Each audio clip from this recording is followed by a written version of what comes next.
इधर देखो, यहां देखो, सब लोग सुनो। तो हरपाल नाम के एक भक्त थे भगवान के, खूब भजन करते थे, खूब साधना करते थे, नाम जप करते थे, कथा सुनते थे, लेकिन वो ब्याह नहीं कर रहे थे। क्यों? उनकी इच्छा थी कि जैसा मैं भजन करता हूं, जैसी मेरी भक्ति है, जैसा मेरा भाव ठाकुर जी के प्रति है, ऐसी कन्या मिले तो मैं ब्याह करूंगा, नहीं तो जीवन भर ऐसे ही रहूंगा। तभी उनके किसी रिश्तेदार ने आकर के बताया, बोले तेरे लायक कन्या मिल गई मुझको। तो हरपाल जी बोले, क्या क्या गुण है उस कन्या का? बोले उस कन्या ने शर्त रखी है, मैं उसी से ब्याह करूंगी जो रोज 1000 संतों को प्रसाद पवाता हो। हरपाल जी बोले, अब तो मुहूर्त भी नहीं निकलवाना, कल ही ब्याह करवा दो मेरा। ऐसी कन्या से तो मैं बिना मुहूर्त के ब्याह करूं। मुहूर्त उसके संग देखा जाता है जिसके संग यह संकोच हो या फिर यह दुविधा हो कि पता नहीं जीवन कैसा चलेगा। इससे तो मुझे भरोसा है बढ़िया जाएगा मेरा जीवन, इसी से ब्याह करा दो। कन्या ने शर्त रखी, हरपाल जी हम आपसे ब्याह तो कर रहे हैं पर हमारी शर्त मंजूर है ना, रोज 1000 संतों को प्रसाद पवाना पड़ेगा। बोला मैं निश्चित करूंगा, आप ब्याह कर लो। और ब्याह हो गया। हरपाल जी रोज 1000 महात्माओं को प्रसाद पवाते। अब देखो, अगर कोई संकल्प ले ले कि मैं 1000 महात्माओं को प्रसाद पवाऊंगा, अगर 100 महात्मा ज्यादा बढ़ जाएं, 200 महात्मा ज्यादा, उनको मना करेगा क्या? वो तो फिर अपराध बनेगा उससे। प्रसाद पवाने का संकल्प लिया तो जितने आए सबको बैठाने की जिम्मेवारी उसकी। ऐसी कथा में भी होता है, कथा में जितने लोग आए सबका स्वागत होना चाहिए, सबके लिए स्थान पर्याप्त होना चाहिए। कई जगह प्राइवेट कथा करा, हम तो मना कर देते, मत कराओ भैया, आपको अपराध लगेगा। क्यों? वैष्णव को पता चला कि कथा हो रही, वो सुनने आ गया, जगह नहीं मिली या फिर वो बैठ नहीं पाया, तो खाली रहे भले ही स्थान, पर फिर भी स्थान बड़ा रखो ताकि कोई भी आए तो कोई रहे ना कथा से, नहीं तो कथा कराने वाले को अपराध लगता है। वैष्णव बिना सुने चला गया। तो हरपाल जी ने नियम ले लिया, रोज 1000 महात्माओं को भोजन कराते। अब 1000 की जगह कभी कभी 1200 भी हो जाते, 1300 भी हो जाते, 1500 भी हो जाते, लेकिन हरपाल जी करते कुछ नहीं थे। कमाई का कोई जरिया नहीं था, केवल दादा परदादाओं की पुश्त से जो उनके पुश्तैनी धन था उसी को ही खर्च करते जा रहे थे। 1 साल तक बढ़िया चला, 1.5 साल बढ़िया चला, लेकिन 1.5 साल बाद धीरे धीरे धन खत्म होने लगा। जैसे ही धन खत्म होने लगा, हरपाल जी बड़ी चिंता में आ गए, क्या करें।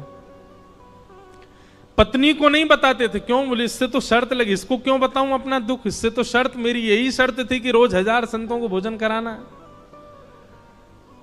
तो हरपाल जी ने बाहर जाते और दुकानदारों के यहां से जाकर के कर्जा लेने लगे। वो पुराने संपन्न थे तो किसी ने कर्जा देने से मना भी नहीं किया, सब देने लगे, बोले ले जा।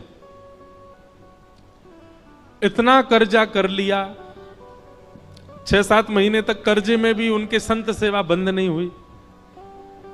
6-7 महीने बाद मांगने वालों ने मांगना शुरू किया, बोले हमारा दो, हमारा दो, हमारा दो। किसी का नहीं दे पाए तो पूरे नगर में ये हो गया कि भैया हरपाल जी अब पहले जैसी स्थिति में नहीं है, कर्जा इनको देना बंद करो, ये देते ही नहीं है पैसा लौटा करके।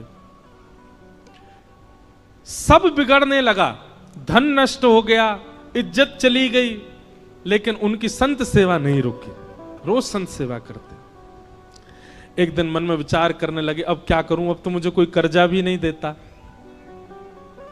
गहने भी सारे बिक गए, धन भी सारा खत्म हो गया। तो हरपाल जी ने मन बनाया कि मैं चोरी करूंगा, और चोरी करके ठाकुर जी, आप लोग मत करना ऐसा, चोरी करूंगा। हरपाल जी चोरी करने जाने लगे, लेकिन हरपाल जी का नियम था कि वो किसी के धन की चोरी नहीं करते थे। संपन्न लोगों के घर में जाते थे और उनकी रसोई घर की सामग्री चुरा लाते थे, चीनी, दाल, आटा, चावल, मूंग, नमक, मिर्च, ताकि भंडारा हो जाए सवेरे। इस प्रकार महाराज चोरी होने लगी। एक घर की हुई, दो घर, अब तो हल्ला होने लगा। बोले कि घरों की सामान राशन चोरी हो जाता है। वो बड़ा विचित्र चोर है, धन नहीं चुराता है, राशन चुरा के भागता है। ऐसी चोरी होने लगी महाराज।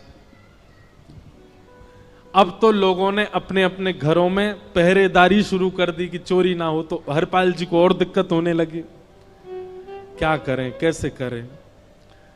धीरे धीरे हरपाल जी इस स्थिति में आ गए कि अब संपन्न लोगों के यहां उन लोगों को ढूंढते जो ना कभी संत सेवा करते ना वैष्णव सेवा करते, और उन लोगों के यहां जाकर के थोड़ा बहुत धन चुरा लेते, स्वर्ण चुरा लेते।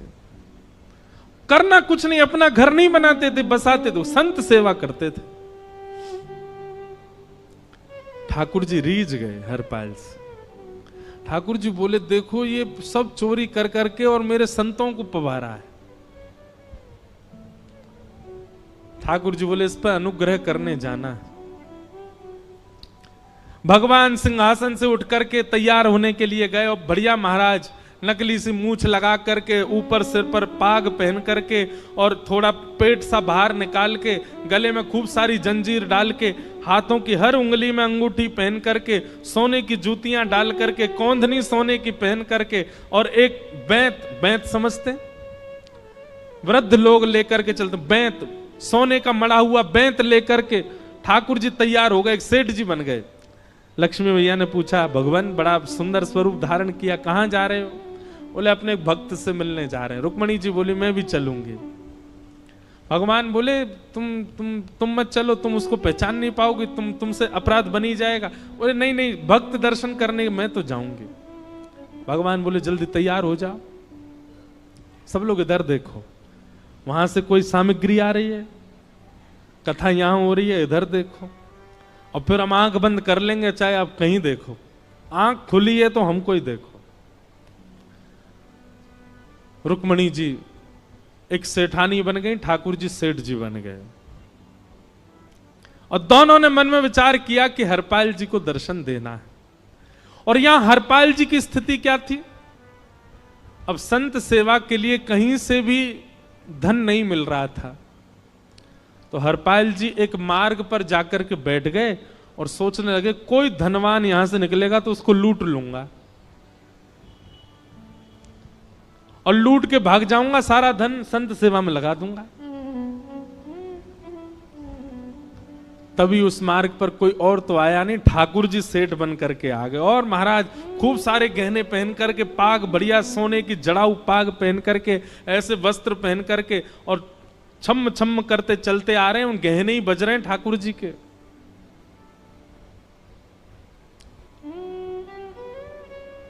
हरपाल जी ने जैसे ही नेत्र खोल करके देखा, ठाकुर जी के रूप यौवन और सबरी उनके श्रृंगार को देख करके हरपाल जी बोले, ये तो 1 साल के भंडारे की व्यवस्था आ रही है सामने से। इतने में ही सेठानी जी, रुक्मणी जी भी आई, उनको ओहो, ये तो कम से कम 5-10 साल की व्यवस्था आ रही है। अगर ये दोनों लूट लिए जाएं तो 10 साल चोरी नहीं करनी पड़ेगी। देखो कितना धन संपन्न। हरपाल जी के बगल में जैसे ही ठाकुर जी पहुंचे, हरपाल जी बोले, भैया जय श्री कृष्ण, प्रणाम। ठाकुर जी तो नाराज हो गए, क्या भगवान का नाम बोलता है सुबह सुबह? तुम सब लोग बड़े पाखंडी हो, ढोंगी हो, और हमने सुना इस गांव में एक रहता है, वो चोरी डकैती करता है, और फिर कहते हैं संत सेवा करता है। ऐसी काय बात की चोरी भैया? करता तो चोरी है, भली उससे भली संत सेवा करता हो। नाम उसका हरपाल है, हम सब जानते हैं। भगवान का नाम मत लो हमारे सामने। हरपाल जी समझ गए, वो तो बिल्कुल भगवत विमुख है, इसकी तो एक अंगूठी भी नहीं छोड़नी मुझको, इसका तो सब लेके जाऊंगा। अगर ये बदले में जय श्री कृष्णा बोलता तो 1 गहना छोड़ देता इसका में, पर ये तो इतना बिखर रहा है भगवान का नाम सुन के, इसका कुछ नहीं छोड़ूंगा, सब ले जाऊंगा।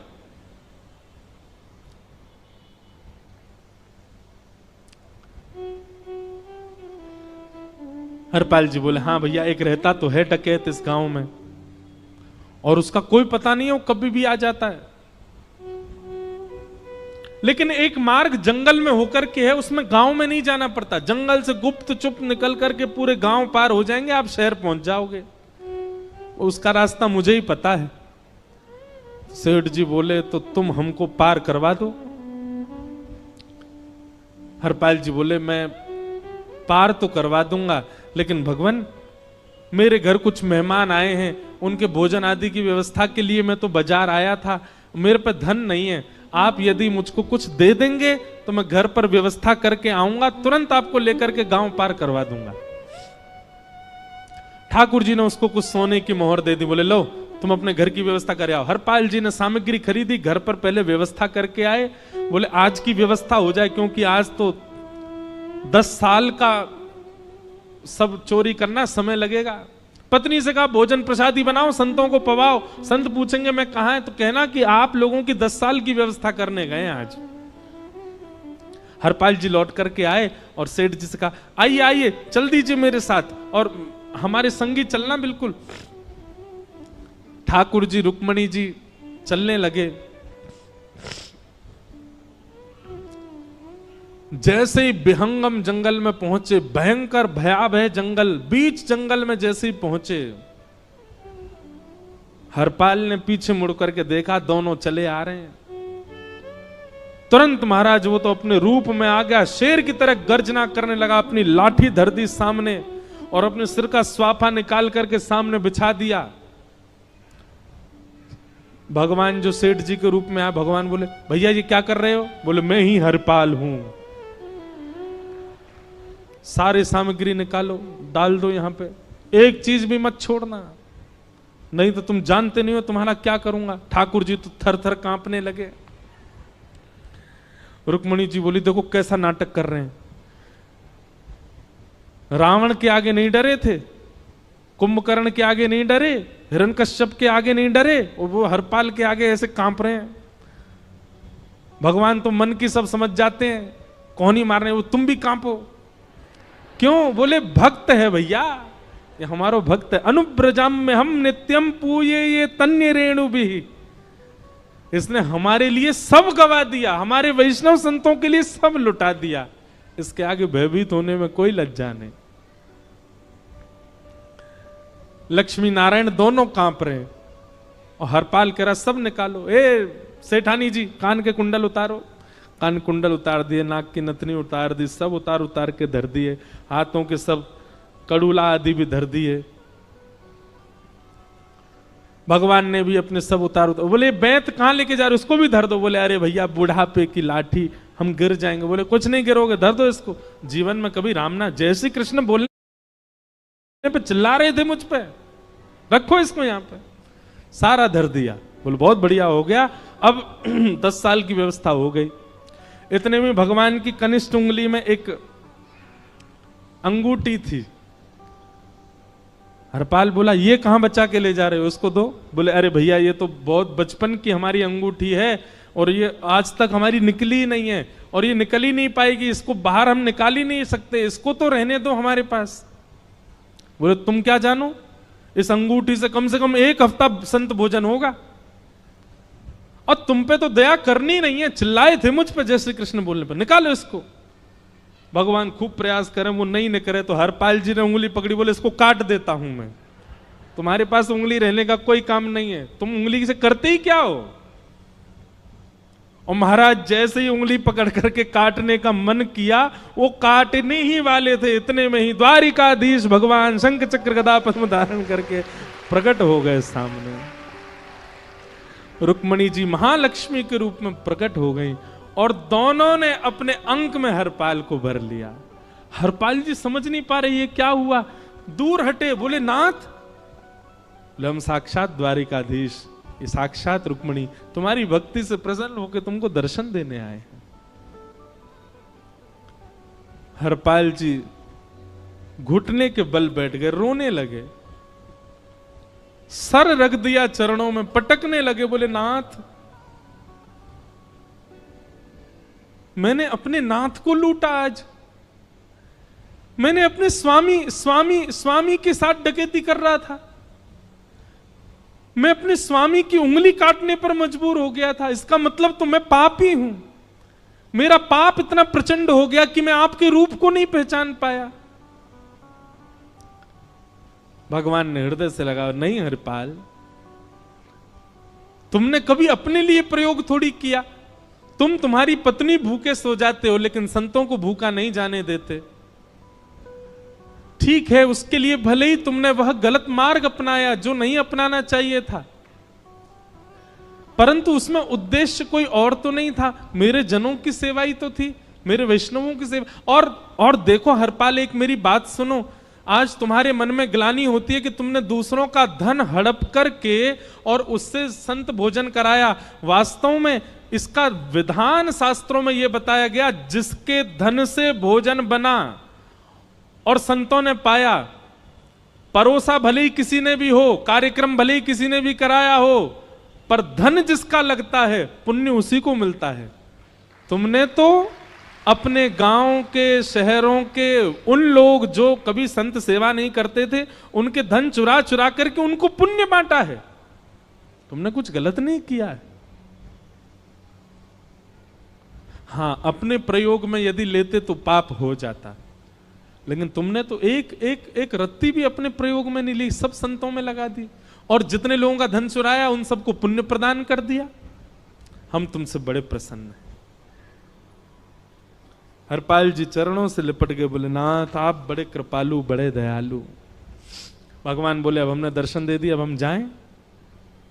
और सुनो, ये सारा धन हमने दिया है, 10 साल का नहीं होगा इससे। तो बोले जब तक तुम जीवित रहोगे तब तक की सेवा बनेगी, इससे संत सेवा चलती रहेगी।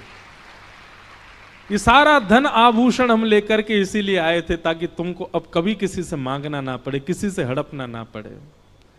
भगवान जाने लगे तो हरपाल जी चरणों में गिर गए, बोले नाथ आज मैं आपके दर्शन कर पाया, मैं संत सेवा कर पाया, इसमें सबसे बड़ा योगदान मेरी पत्नी का है। उसने नियम नहीं बनाया होता तो शायद मैं कभी ऐसा नहीं करता।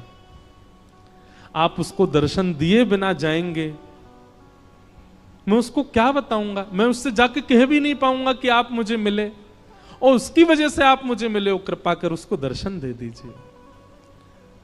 ठाकुर जी बोले ठीक है। तुरंत लक्ष्मी नारायण भगवान ने छोटे छोटे बालकों का रूप धारण कर लिया और हरपाल जी की गोद में बैठ गए, और हरपाल जी अपनी गोद में लेकर के ठाकुर जी को घर पर आए, और आकर के अपनी अरे सुनो देखो कौन आए हैं। जैसे बाहर आकर के देखा तो नन्हे से ठाकुर जी, नन्ही से रुक्मणी जी गोद में बालकों की भांति बैठे हैं। बोले अरे इतने सुंदर सुंदर बालक। बोले बालक नहीं है, ये साक्षात जगन्नाथ भगवान, साक्षात रुक्मणी जी, साक्षात द्वारिकाधीश हैं। तुरंत ठाकुर जी अपने रूप में प्रकट हो गए और दोनों दंपति को दर्शन दे करके भगवान वहां से प्रस्थान कर गए। बोलो भक्त वत्सल भगवान। तो एक भक्त जीवन संगी का प्राप्त होना भगवत दर्शन तक ले जा सकता है आपको। अब जिनके ब्याह हो चुके हैं उनसे तो अब हम कुछ कर नहीं सकते, पर जिनके नहीं हुए हैं संभल जाओ, सुधर जाओ, ठाकुर जी से प्रार्थना करो, और प्रार्थना करके केवल एक ही चीज मांगो, क्या? हम गृहस्थी हैं नाथ, यह गृहस्थाश्रम है, हम इसमें आ चुके हैं, अब कृपा करके हमारे जीवन में जो भी आए वो आपका भक्त आए। लेकिन आपके अथक प्रार्थना करने पर भी ठाकुर जी ने यदि नहीं दिया तो भी चिंतित मत होइएगा। मीराबाई को भी नहीं मिले अनुकूल, करमेती बाई को भी नहीं मिले अनुकूल, सक्कू बाई को भी नहीं मिले अनुकूल पति,